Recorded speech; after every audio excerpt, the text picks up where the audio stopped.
As I said before, I'm very nervous about this, but I think I'm just about ready to go. I've got my dashboard here and my vinyl, which I've sprayed on both of those with the adhesive. It's contact adhesive. I'm doing this inside because I really want to keep it clean. So I put some newspaper down here and a couple of bearers, and I finally found a use for the Adelaide Advertiser, which is pretty terrific. I've got here a little ink roller, which is sort of a hard rubber contraption, which I'm going to use to try and roll this onto that. Of course, the problem is that I've really got to be careful I don't touch this on anywhere where it's not supposed to be, because it just grips straight away and I'm going to have some trouble getting it off again. So let's go, see what happens. I put a bit of masking tape here just so I know where to align it with the front. And what I'll do is I'll keep these face to face like that. And we'll go here, just put that, got to make sure it's pretty straight, so it's gripped already. Right, here goes nothing. I've allowed a fair amount of extra width so that if I do go a bit over, a bit crooked, hopefully, it's actually quite hard to see where it is underneath. Hopefully that will take up. Now, of course, we've got this rather tricky bit under here where, okay, well, that's actually not too bad.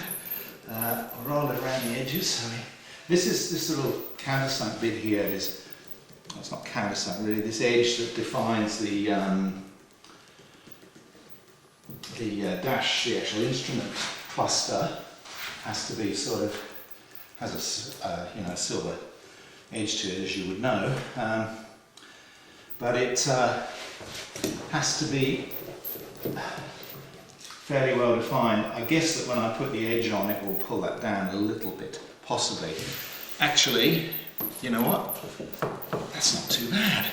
I'm reasonably pleased with that. Now, I'm going to try and do the edge. This, I might have to get a pair of scissors because I've got to lose some of this fullness here, because there's no way I'm going to get that around there. So I have to hope, I've got to be careful I don't cut off too much. I'm sort of guessing a bit, but we'll just trim that away.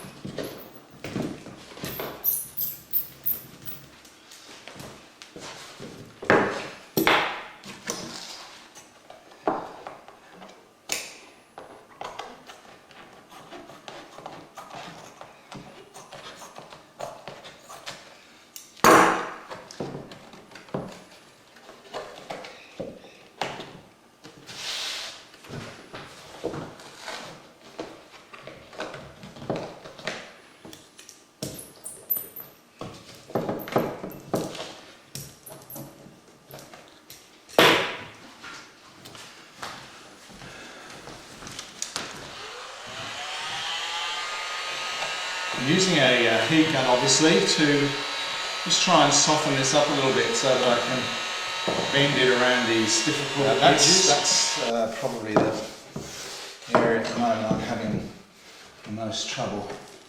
And I think I need to reapply a little bit of glue under there. I've got some contact cement just in a pot, so I'll sort that out a bit later on. There's just not quite enough glue under there. I think I might have missed a spot. But, you know, that's actually, we can lose that. It's actually come up reasonably well. I'll just apply a little bit of heat to this.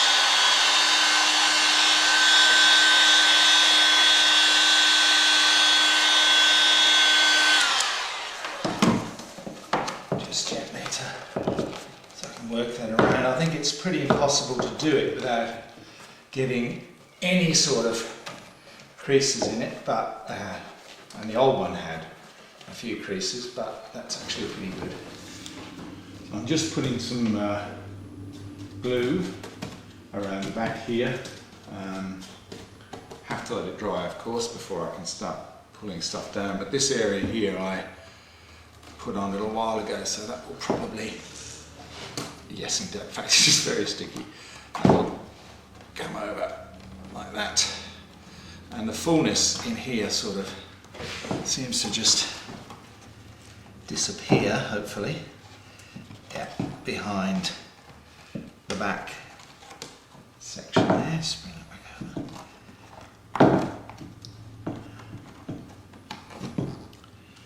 There's a little bit of a crinkle there, but that's okay, I can live with that.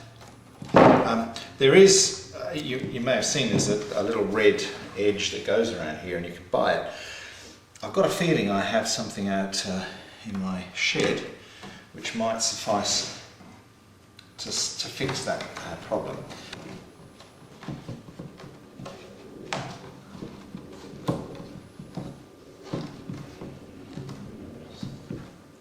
Alright, well, there we go.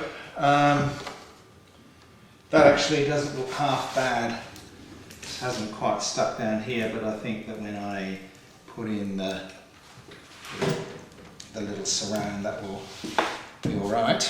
I've made a couple of mistakes. The biggest one is cutting away too much material here and being right on the edge, so not having enough to bend over the side, which is actually a bit of a problem. It won't show, but it means that I have trouble getting that over. But the edges actually are quite good. Yeah, they've come up all right. And I guess it is, after all, the front bit that you look at. And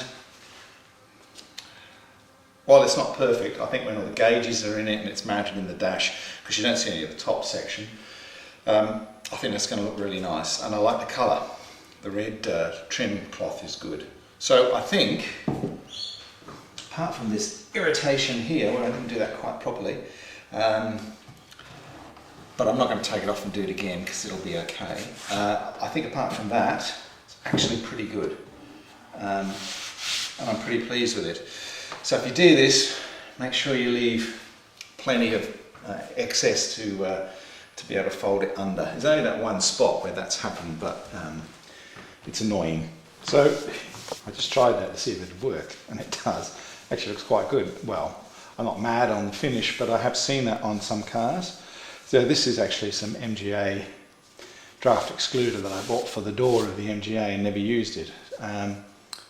That clips on there and actually finishes that off quite nicely. I may have to remove this here to fit the heater control unit in, but I think I might even go with that, even though it's not quite the right colour. Yeah, that's okay. And here is the almost finished product,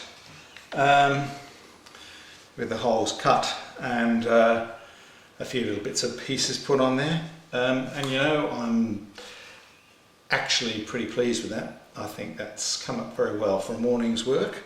That's good. So it just needs a little bit of cleaning up around the holes, although they won't show when all the gauges are in. So, and this is for a windscreen washer pump on there. So there we go, one recovered dashboard.